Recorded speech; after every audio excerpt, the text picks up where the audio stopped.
welcome back to my channel. Hey Ken dolls, hope you're doing well. Today I wanted to come and share a couple tips with y'all because recently, as you know, I did go to the Virgin Islands with my boyfriend, and while I was there, it wasn't a culture shock, but it was definitely a lot of things I would like to know before I went. So I went ahead and made a list so that I could share with y'all things that I wish I would have known before traveling. And shout out to my mom because she came up with this video idea because I didn't know, I wasn't even gonna do this, but I thought it would be kind of a nice thing to make for y'all so that you knew what to expect. Okay, so here we go. So the first thing I would say that we encountered when we first got to the hotel was using your card in another territory. So the US is referred to as the mainland, and then islands like St. Thomas, St. Croix, the Water Islands, St. John, they're all considered islands. So when you're going to an island and you're going from the mainland, it's important to remember to call your bank prior. And according to my bank, it's called a card memo, I think. So the card memo. So basically you're telling your bank that you're going out of town. They consider it, they say that you can also tell them you're going out the country, but ideally when you're going to the Virgin Islands, you're not going out the country, you're just going to outside the mainland. So it's important to call your bank prior and tell them that you need this memo so that you can use your money outside of North Carolina, outside of just like regular mainland territories. So that's an easy process. You just call your bank. I called my bank the same day, just before, just in between business hours. So like they open at 8 and close at 4. I called at like 3:30 and I told them how long I was going to be there. You tell them how long you're going to be there and then what day it's good to cut off that memo. Without it, they won't let you use your card in another island, only because it comes off as fraud, because if you didn't tell them that you're traveling, they're gonna think, oh, someone has Kennedy's card, so let's go ahead and not allow them to use their card. So I will say do that. Also, this is something we already do, like Jacquette's already told me, but make sure you bring plenty of cash because taxis are not expensive, but it's important to have cash because it's the only form of payment they take. So for us, our taxis ran between $5 each per person or $10 each. So the most we paid together was maybe $20, and the least we paid together was maybe $10. I think they do the amounts for how long your taxi fare is based on like how far you go. So the $20 trip was probably because we went from our hotel to the Red Hook ferry, which was about a 20-minute drive, versus when we went to breakfast one day, our trip was only like $6 because it wasn't far. So I would definitely say bring a lot of cash, and go to your bank prior and cash out, because I will say when you go somewhere else, just like if you go to any bank that's not yours, they will charge you a convenience fee, which is usually like $3.50. So far, call your bank prior, get some cash out prior. Also, I will remind you that it is very hard to get a taxi after 6 p.m. So if you're trying to do any activities or you need to get a ride, it's easier to get them earlier in the day than later. So I will say find a lot of different taxi companies and just call.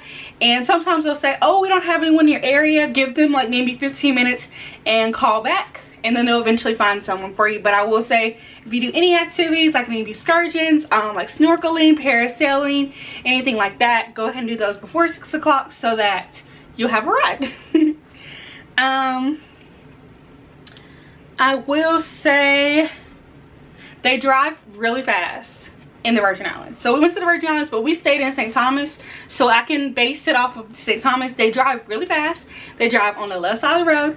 I made a note that I only saw only one speed limit sign, and it was 10 miles per hour, and the guy was driving way faster than 10 miles. So I will tell you to definitely, you know, if you're going to the Virgin Islands, to not even rent a car, just use the taxi system and just have cash prior. Let's see. Okay, so one thing that we did do, we stayed in St. Thomas, but we caught a ferry to St. John, and that takes about 20 to 25 minutes. The tickets are about $9 each, and it's a round trip. So for me and Jacquez, it was $18 for a round trip.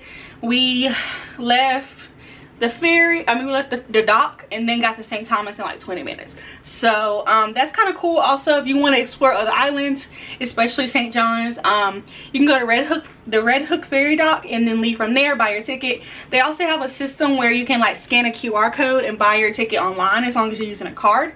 But they also have the old-fashioned way of buying a boat ticket by going in line and paying cash or paying card. Let's see. The one thing that we didn't notice on Sunday, we were trying to like beach hop different days. So like the first day we went to one beach, another day we went to another one, the last day we tried to go to a different beach. I will say that on Sundays beaches close at 4, and I remember one day, I don't know what we were doing, but we called them like after 4 and we're like, oh, we need a taxi to I guess we'll say Maggins Bay.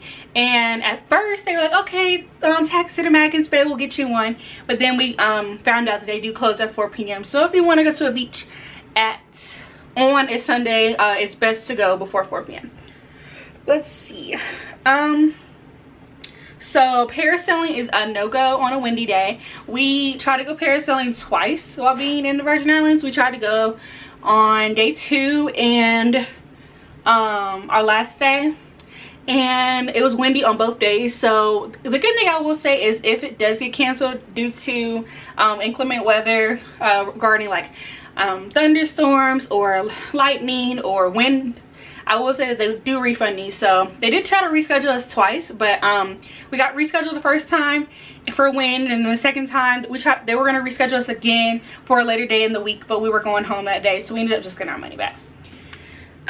So that is all the tips that I thought I wanted to tell y'all, but I wanted to share some of the places or things that we did so that if you travel to St. Thomas, you can maybe do some of those as well. So the places that we stayed in Windward Passage, which is in downtown St. Thomas. It's in Charlotte Alame, which is their capital. St. Thomas is the capital of the island. So we stayed there from Friday to Monday. It wasn't that expensive according to Jacques. I didn't pay for it, so I'm not too sure, but I don't think it was that expensive. Usually when they're open, they have like a bar, they have a restaurant, they have a gym, but due to COVID, a lot of those things are closed. So the only thing we were able to use on the facility was the pool that closed at 10 p.m. which wasn't bad, because it's like, why would you want to be in the pool after 10 p.m. But some place that we did go to, so the first restaurant we went to was Greenhouse Restaurant. If I had to rate them, you'll see it in the vlog if you watch the vlog with me and Jacques, but if I had to rate that place, I would give it a 5 out of 10 because we go in during happy hour, so I guess a lot of people come for happy hour, but I personally didn't like their drinks. I thought they were very watered down. I thought they were very like not well prepared. Didn't like it. The food was okay. Overall, give it out of 5 out of 10. We also went to Shoreline Bar and Grill. That place, 10 out of 10 because it's a breakfast, well, it's a breakfast, lunch, and dinner spot, but we went there for breakfast. I guess like brunch you would say, and I got French toast. And it was so good, y'all. Like, I don't like breakfast, but that day I just knew we were gonna do a lot, so I was like, let me go ahead and get something in my stomach. My favorite thing about the French toast was they cooked it on actual French toast.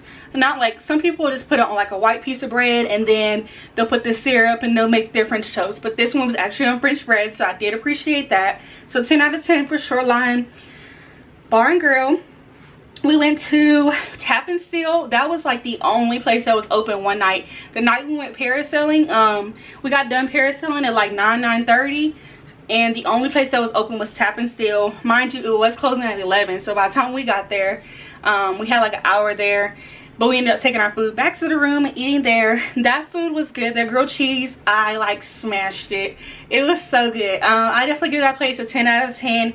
It had like a bar like setting, but we sat outside due to like social distancing and just wanted to be like in the fresh air compared to wanting to be all crammed up. Sorry y'all, I got a little distracted. They put my favorite movie on Netflix.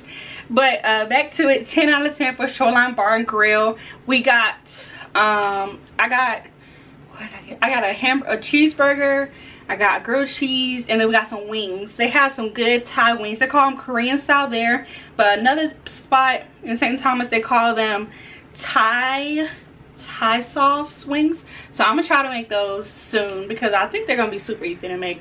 But yeah, we also went to Craven Crab. That was the last place we went to on Sunday night. It was really good. I got some fried shrimp. Jaquez got a crab boil. And that place, I would give a 10 out of 10 to all the food places except for that first place was good. We went to night kayaking. I can try to link where we went, like what hotel hosted it, but I really don't remember. I just remember a big Marriott sign. We did that from like 8 to 9. And that's the reason why we had to eat so late, because it was night kayaking. But that was really cool. It had like the LED lights in the kayak so that you could see underneath. It was a clear boat, so you could see underneath like the stingrays, the turtles, the fish, all that. That was really nice. We went to Maggins Bay. That is the last beach that we went to on Monday when our parasailing got canceled. We went to Sunset Grill. That is Caribbean style food. We went there on Monday. I was actually in class when we were there, but their food was really good. I just wish it was a little bit of the temperature was a little bit hotter regarding the food. So I would rate that place like an 8 out of 10. It was okay. I liked the food, I liked the spices, but I didn't like the temperature of the food.